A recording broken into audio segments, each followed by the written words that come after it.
दक्ष police news, पहिले खाकी मग बाकी. नाशिक इथं होणाऱ्या सिंहस्थ कुंभमेळा 2027च्या अनुषंगानं साधुग्रामसाठी आवश्यक जमीन अधिग्रहण प्रक्रियेतील अडचणी व शेतकऱ्यांच्या समस्या जाणून घेण्यासाठी महापौर हिमगौरी आडके आहेर यांच्या अध्यक्षतेखाली महापौर दालनात महत्त्वपूर्ण बैठक आयोजित करण्यात आली. प्रशासनाकडून शेतकऱ्यांची यादी महापौरांना सादर केल्यानंतर संबंधित शेतकऱ्यांची मत व भूमिका जाणून घेण्यासाठी महापौरांनी शासन स्तरावर ही बैठक घेतली. एकूण 377 एकर जमिनीपैकी 94 एकर जमीन अधिग्रहित करण्यात आली असून 283 एकर अधिग्रहण बाकी आहे. यापैकी 192 एकर अतिरिक्त जमीन अधिग्रहणाचा प्रस्ताव कुंभमेळा प्राधिकरणाकडे सादर करण्यात आला असून त्यांनी तो राज्य सरकारकडे पुढे पाठवला आहे. तसंच संबंधित अहवाल जिल्हाधिकारी कार्यालयामार्फत राज्य शासनाकडे सादर करण्यात आला आहे. बैठकीदरम्यान शेतकऱ्यांनी सेल इंडेक्सच्या अनुपातात दर निश्चिती करण्याची मागणी ठामपणे मांडली. या संदर्भात प्रशासनानं सकारात्मक दृष्टिकोन ठेवून पुढील कारवाई करण्याचे संकेत दिले. याशिवाय उर्वरित 700 एकर जमीन लीजवर घेण्याचा पर्यायही महापौरांनी शेतकऱ्यांसमोर मांडला. या संदर्भात मुख्यमंत्री देवेंद्र फडणवीस आणि कुंभमेळा मंत्री गिरीश महाजन यांच्याशी सविस्तर चर्चा करून पुढील विषय शिखर समितीच्या पटलावर ठेवण्याचे आश्वासन महापौरांनी दिले. महापौरांनी मागील काळातील प्रकल्पामुळे शेतकऱ्यांना भेडसावणाऱ्या अडचणींचा सविस्तर आढावा घेतला. STP plant, inner ring road, Nandur Nashik शिवरस्ता, जत्रा रोड आदी कामांमधील अनेक शेतकऱ्यांचे देयक प्रलंबित असल्याचे निदर्शनास आले. केस क्रमांक 3203 अंतर्गत 12.50 कोटी रुपये न्यायालयाकडे वितरित करण्यासाठी पाठवण्यात आले असून त्या निधीवरील स्थगिती येत्या महिनाभरात उठवून संबंधित शेतकऱ्यांना रक्कम वितरित केली जाईल. येत्या कुंभमेळ्यात शेतकऱ्यांवर कोणताही अन्याय होणार नाही यासाठी प्रशासन पूर्णपणे सतर्क आहे. शेतकऱ्यांची बाजू समजून घेण्यासाठी ही बैठक आयोजित केली असून त्यांच्या सर्व समस्यांचं तातडीनं व न्याय्य निराकरण करण्याचा आम्ही प्रयत्न करू असं आश्वासन महापौरांनी दिलंय.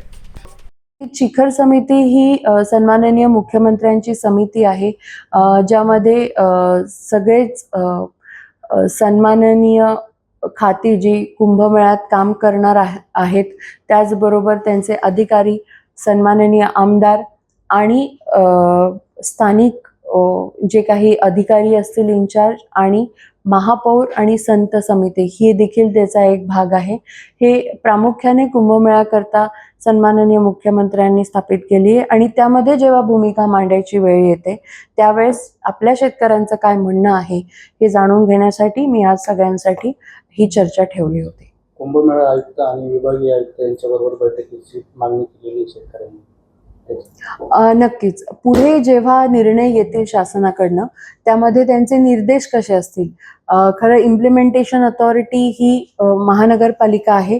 त्यात जोपर्यंत शासनाकडनं क्लॅरिटी येत नाही तोपर्यंत नेमकी बैठक ही नाशिक महानगरपालिका आयुक्त प्रशासन की कुंभमेळा प्राधिकरण आणि अध्यक्ष यांच्यात होणार आहे हे सांगणं आता चुकीचं राहील. जेव्हा शासनाकडनं तसे निर्देश येतील त्यावेळेस ती बैठक घेण्यात येईल. यावेळी उपमहापौर विलास शिंदे, स्थायी समिती सभापती मच्छिंद्र सानप, भाजपा गटनेते ॲडव्होकेट श्याम बडोदे, राष्ट्रवादी काँग्रेसचे गटनेते सीमा ठाकरे, नगरसेवक सुरेश पाटील, अजय बोरस्ते, गुरमीत बग्गा, गौरव गोवर्धने, प्रियंका माने, रिद्दीश निमसे, नामदेव शिंदे, जुई शिंदे, इंदुबाई खेताडे, राष्ट्रवादी शहराध्यक्ष रंजन ठाकरे, सामाजिक कार्यकर्ते जयवंत जेजूरकर, समाधान जेजूरकर तसंच पंचक्रोशीतील शेतकरी मोठ्या संख्येनं उपस्थित होते. यावेळी नगरसेवक गुरमीत सिंग बग्गा यांनी महापौरांनी आम्हाला सन्मानानं बोलावलं असं सांगितलं. महापौरांची मीटिंग नाही घेतलेली, महापौरांनी आज आम्हाला सन्मानानं बोलवलं आणि तुमचं म्हणणं काय हे महापौरांनी आम्हाला विचारलं. त्यावेळेस आम्ही त्यांना पहिला प्रश्न केला की ॲक्वायरिंग अथॉरिटी कोण आहे. तर त्यांचं म्हणणं आहे की महापालिका आणि सिंहस्थ कुंभमेळा आहे. मग त्यांना दुसरा प्रश्न केला की कंपल्सरी ॲक्विजिशन आहे की तुम्ही वाटाघाटीत घेणार आहात. तर ते म्हटले वाटाघाटीत घेणार आहे. म्हटलं मग आम्हाला तुम्ही काय दर देणार आहात. तर त्यांनी सांगितलं की दर हा आम्हाला तुमच्याकडनं अपेक्षित. म्हटलं आम्ही दर सांगत नाही, तुम्ही आम्हाला दर सांगावा आणि शेखर सिंग साहेब, गडाम साहेब आणि तुम्ही एकत्र बसून आम्हाला बोलवावं. तुम्ही आम्हाला दर सांगावा.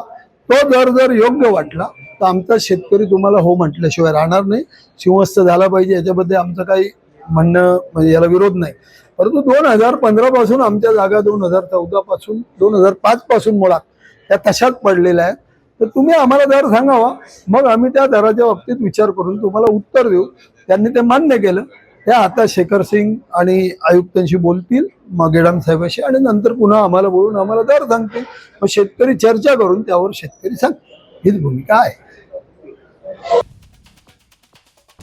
न्यूज ब्युरो, दक्ष पोलीस न्यूज, नाशिक.